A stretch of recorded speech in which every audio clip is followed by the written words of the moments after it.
One, two, three.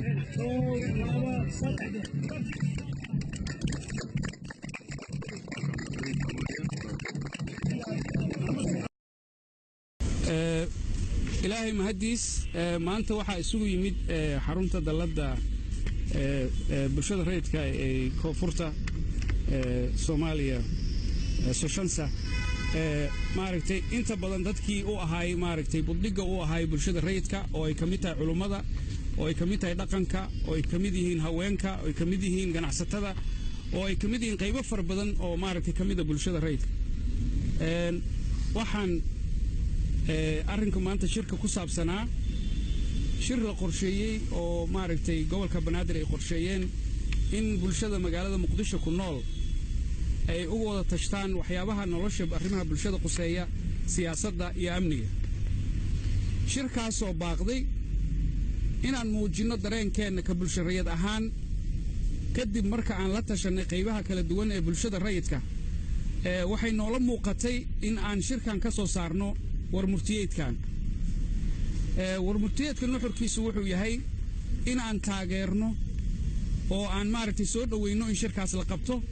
walibana aan codsanno waqti dhow in shirkaas la qabto kadibna maaragtay si farsamaysan oo habaysan oo mas'uuliyad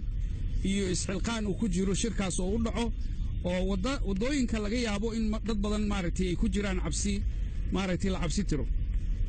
wuxuuna u qoran yahay warmurtiyeedku sida tan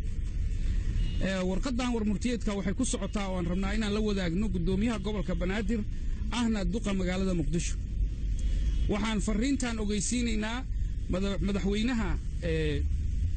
waxaan wada wadaagaynaa wasiirka arrimaha gudaha federaalka iyo dibheshiisiinta waxa kale oo la wadaagaynaa ra'iisul wasaaraha qaranka waxa kale oo la wadaagaynaa gudoomiyaha golaha shacabka waxaan kale oo la wadaagaynaa gudoomiyaha aqalka sare waxaan ugu dambeyntii la wadaagaynaa madaxweynaha jamhuuriyadda federaalka Soomaaliya warmurtiyeedkan wuxuu ku aadan yahay go'aan ku aadan dawladda oo joojisay shirkii gobolka Banaadir ee dhici lahaa 7 bisha Janaayo waxa maanta taariikhdu tahay 8 bisha Janaayo shir isugu yimid xubno ka tirsan ururada bulshada rayidka gobolka Banaadir shirkaas oo martigelisay hay'adda jilyaashan dawliga ahayn ee Soshansa waxayna soo saareen warmurtiyeed ama baaq ku aadan sidii u qabsoomi lahaa shirkan wada tashiga gobolka Banaadir ururada bulshada rayidka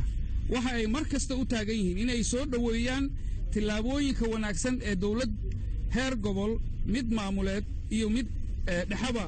qorsheeyeen sidoo kale waxa ay tala siiyaan maamulada dawliga sida adeega wanaagsan u siin lahaayeen bulshada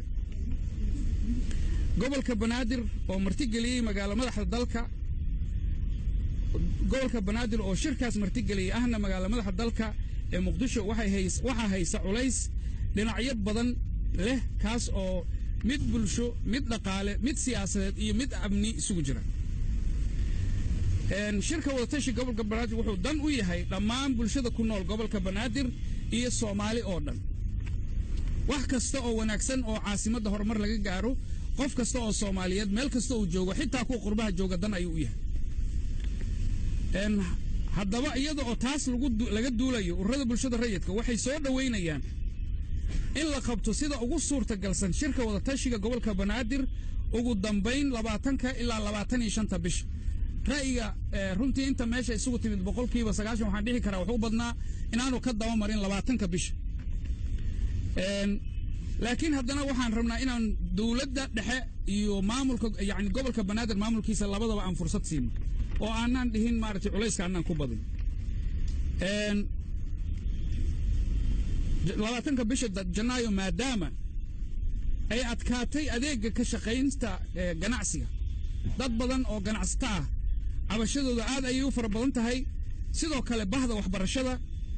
sidoo kale bahda caafimaadka maadaama ay ku xiran yihiin dhammaan wadooyinka magaalada muqdisho si loo xiro si aan joogto ahayn yacni wadooyin waxaa jira u xiran si joogto ah oo caqabad ku ah ganacsiga iyo dhaqdhaqaaqa magaalada muqdisho iyo waxaa jira wadooyin mar alla markii madaxdu rabaan inay dhaqdhaqaaq samayn iska xirtaan ayagoon wax tixgelina siin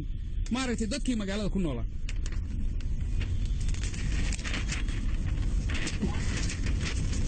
sida shirka wadatashiga gobolka banaadir wuxuu muhiim u yahay aruurinta afkaarta kala duwan ee shacabka magaalada yacni waa lagu wada tashanayaa waxaan aaminsanahay meeshii lagu tashaday tala fiican inay ka soo bixi doonto insha allahu tacaala shirka waxaa qayb ka ah shirkaas ururada bulshada rayidka ah qaybaheeda kala duwan waxayna runtii inta aan shirka la tegin isku dayayaan inay tala aruursan ay shirkaas la tagaan markii ay suurtagal noqoto shirkaas in la qabto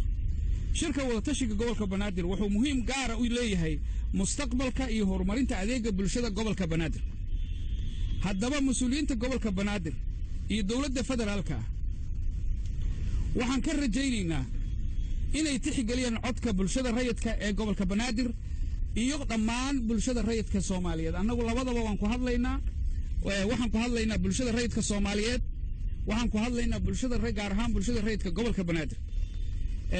dhammaan annagoo codkii ku hadlayna sababtoo annaga wixii wanaagsan oo dhan qofka waa ku matali karnaa wixii yani xun waa laga yaabaa qofku inuu yiraahdo nagu matali kartay laakiin wixii wanaagsan qofka muslimka ama qofka Soomaaliga waa ku matali karnaa marka waxaan codsanaynaa in dawladdu codsiga aragtida bulshada rayidka ay tixgeliso isla markaasna shirkaas caqabadaha hor taagan laga wareejiyo